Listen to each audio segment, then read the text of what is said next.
thank you so much. I wish you were all in the United States Senate.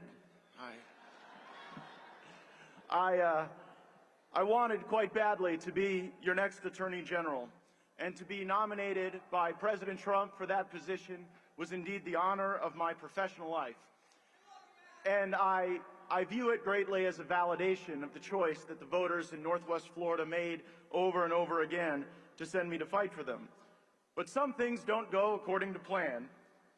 Matter of fact, one of my Republican colleagues said to me as I had been nominated, Matt, if you leave the Republican conference in the House of Representatives and go to the Department of Justice, we actually think you can improve the quality of both institutions.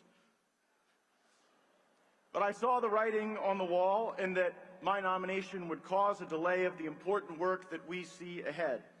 And that is because there remain anti-Trump forces within the Republican conference in the United States Senate. And President Trump needs an Attorney General on day one. And I just assumed, when I withdrew my nomination, looking at everyone else who had been Attorney General, that I would be replaced by someone less attractive. But instead we got Pam Bondi, who is brilliant and lovely, who is talented and courageous, who is creative and bold. Pam Bondi will be a phenomenal Attorney General for President Trump. She has my support and all of ours, and we're going to do everything to see that the mission is accomplished. But the DOJ must change. It must end weaponization of our government. It must facilitate rather than frustrate the largest deportation in American history. It must stop the unlawful surveillance of our fellow Americans. And it must punish the companies involved in the transport, manufacturing, and distribution of fentanyl. And most importantly, on day one, the Department of Justice has to be ready to pardon the non-violent January 6th defendants who were abused by a two-tier justice system. Pam will do these things. We must get her confirmed, and as we look at these Senate confirmations, I must say, I think I moved the Overton window just a bit. The Senate must confirm Tulsi Gabbard and RFK Jr., and perhaps most importantly, my good friend for the next FBI Director, Kash Patel. Republican senators should be ashamed of themselves if they believe the Hillary Clinton lie that somehow Tulsi Gabbard is a Russian agent. I care far more that Tulsi Gabbard will clean up the deep state, tell the truth, and keep America out of forever wars. And while it is a little odd, I don't particularly care that RFK Jr. may have killed a bear or texted back a thirsty reporter. I care far more that RFK Jr. will stop Big Pharma and Big Food and Big Chemical companies from killing our fellow Americans through poison. And it is offensive to me that Republican senators want to tweeze through the life of Pete Hegseth when they haven't lifted a finger in many cases for the lives of the 8,600 patriots who were purged from the Department of Defense as the consequence of an unlawful vaccine mandate. I won't rest, Hegseth won't rest, and Donald Trump will not rest until those patriots are welcomed back with their full rank and back pay.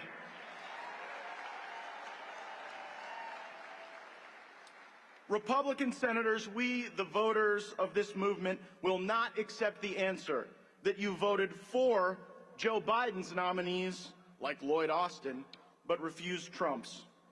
Politics will encounter more accountability these days. We just saw it last week. Last week, every lobbyist in Washington, D.C. wanted this 1,500-page bill to pass with billions of dollars in pork, with the funding of the censorship industrial complex, with the funding of bio labs and foreign aid that do not serve America's interests. They had all the wind at their back. They had backed us up against a Christmas break, and thanks to Donald Trump and Elon Musk and Turning Point and the millions of people who are mobilized on X, we defeated the bill of the lobbyists, and we are ready to march on with America First agenda. And the Democrats, they just don't get it. They continue to criticize Elon Musk as if he is acting in self-interest, when we all see that Elon is acting alongside President Trump in the national interest. And we have something now that we've never had before. We have the ability to lash the resources that Elon is committed to with the energy and the mobilization and the infrastructure built by Charlie Kirk and animated by Turning Point Patriots in chapters all over America. Many have asked which perch I will be fighting from next. And some of you throughout this conference have even given me a few suggestions. My fellow Floridians have asked me to eye the governor's mansion in Tallahassee. Maybe special counsel to go after the insider trading for my former colleagues in Congress. It seems I may not have had enough support in the United States Senate. Maybe I'll just run for Marco Rubio's vacant seat in the United States Senate and join some of those folks. And my friend Steve Bannon and others have suggested that I return to the House of Representatives on January 3rd, but I would remind Steve, when he got out of prison, he didn't punch a guard on the way out. For the moment, I'll enjoy being one of you. It was James Madison who said that the most powerful position in America would not be congressman or senator or even president, but that of citizen, because we put such an obligation on the citizenry to ignite the patriotism that the country needs. President Trump will need warriors at every level of government, local, state, and federal. And he's going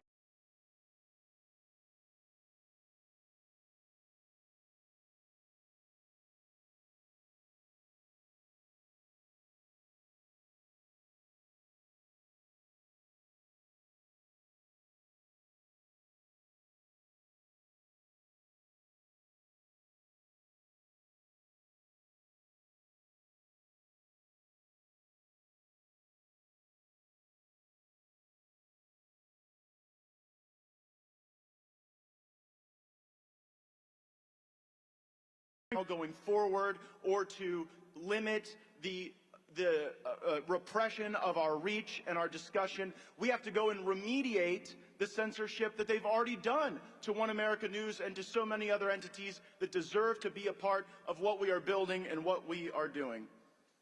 Last night on Saturday Night Live, they made a little joke at my expense. Martin Short, in his opening monologue, said, "Oh yeah, I have to hurry up because Matt Gaetz is my Uber driver out back."